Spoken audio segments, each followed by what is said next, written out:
to engage.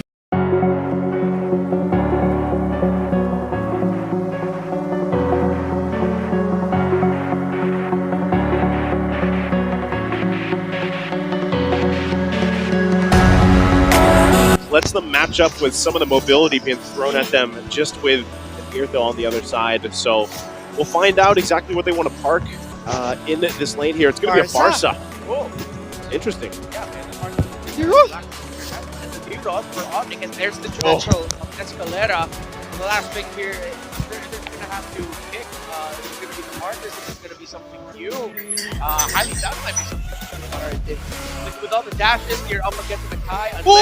POPOL and KUPA. Wow. Is this a POPOL and wait, no, it could even be a Jungle Bruno? No, wait. I think this is gonna be a POPOL and KUPA jungle. The damage does scale very fast. I'm experienced going up against a POPOL and KUPA jungle. He hurts. If he can get a good first 3 clears in the jungle without any problems, without going down, he scales up really quickly. Yeah, and it seems as if this is a very confident pick coming from the side of BLACKLIST International. They didn't even hesitate when they chose that POPOL and KUPA because we see that there's, 40 seconds remaining. But so far, 76% of our audience thinks that this will go to the side of the agent. I wonder how that 76% is feeling with this draft, right? Because we don't have a ton of information about them, but we'll see how it all plays out. Yeah, and for everyone out there, at some point in the game, a poll will show up, and you have 10 seconds until the comment your prediction with the hashtags. The playstyle of BLACKLIST International. Yeah. One of the strengths of the POPOL and KUPA jungle is similar to the old idea of the POPOL and KUPA mid lane, wherein, yeah, you're going to be lightly contesting for objectives, but if you see that the opposing team already has way too many members there, it might be too risky to contend that you're going to be going for split pushes instead. That you're going to be going for tower pushes and then ganking instead of going for the turtle full on. Yeah, definitely. That's an interesting thought, considering that POPOL and KUPA is one of the strongest pushers out there. Oh, yeah. But Renegade with the early aggression against Escalera just so that they could distort the positioning. But this looks like a little water is going to the hands of Kizu. You know what's scary?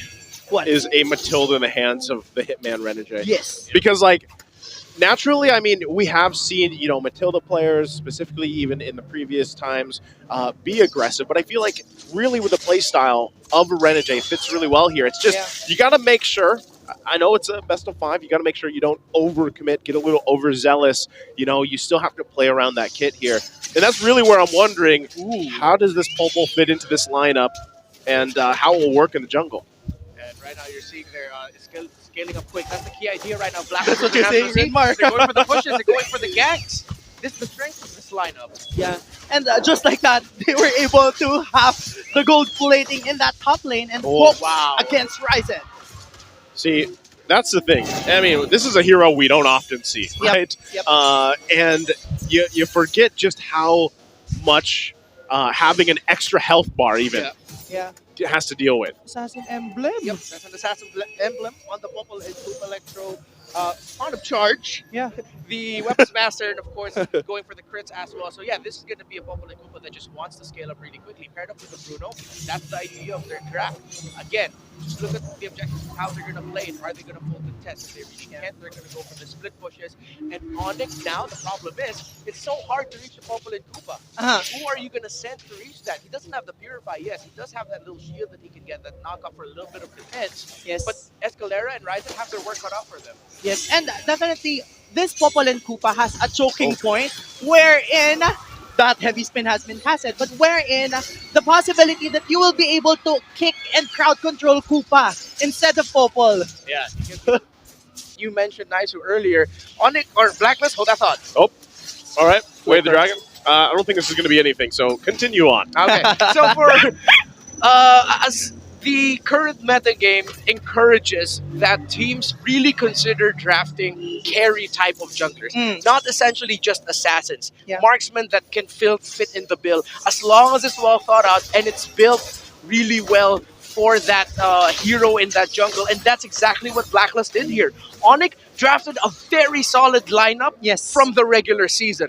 BLACKLIST drafted a very solid lineup with learnings from Singapore, MENA, and Indonesia. Yeah, and you know what's good about that is that they're able to adapt given the 1.5 week break that they were able to see all of the teams performing.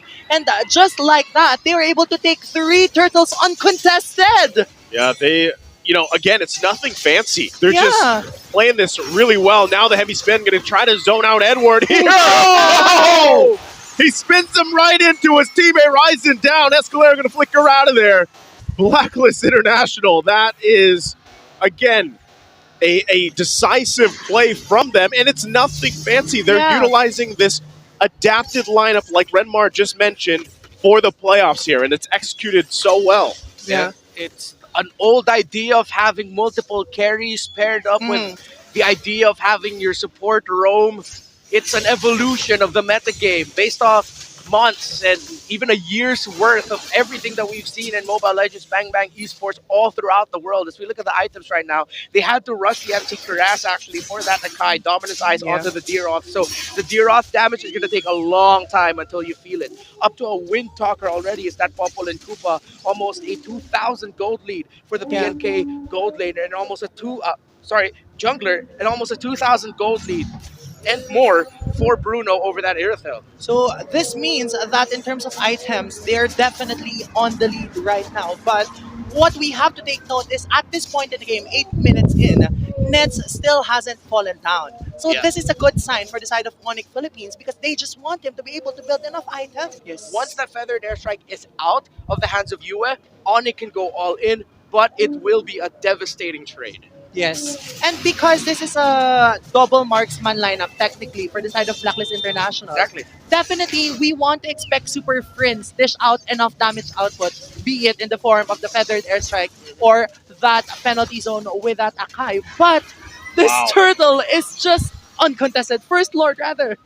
Yeah, that was just deleted. That was so quick. And again, it's just kind of painting the picture at how far behind ONIC Philippines is economy-wise, right? It's not a huge impact kill game, or rather, it's not a ton of kills going on here. It's just really simple objective play. They find a couple wins when they can, if they can get these kills, but Blacklist International doesn't pressure it. And now what it's all done, it's all fallen into place, right? Everything the past 10 minutes has led to this charge. Yes, it's only the First Lord, but you're nearly 10,000 gold ahead. And look at that. They're going to force Nets already back here with the Feathered Airstrike. Ryzen, the tanky one, is going to get middled down to half health. Mid-turret going to be dealt with. Penalty zone going to go in. Renegade jumps in with a Circle Eagle. Nets in trouble. Can't last it. And that's what the lead will do. Can they keep it going? Still, Lord finally going to be taken care of. That's a triple already for Ohem. They wait for the minions to push in. They take game number 1. This winning moment is brought to you by FWD Life Insurance. Wow. Wow, indeed. Wow.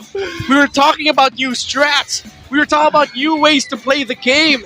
And we thought, hey, it's going to be a slow rollout. Nope. Right away. First game, elimination match. MPL PHS 12 playoffs, POPOL and KUPA jungle. You know what's crazy is, and I don't know what LaFell was actually thinking, but he's like, it's going to be a stomp. Yeah. Okay, I'm sorry, but ONIC fans, that game 1 was an objective stomp, and it all led to that at the end from Blacklist International.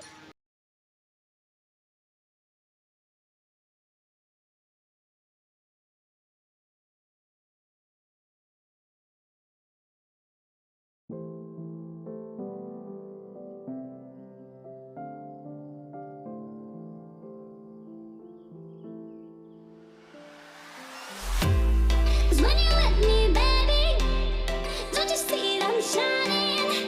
'Cause when you're with me, baby, don't you see I'm shining?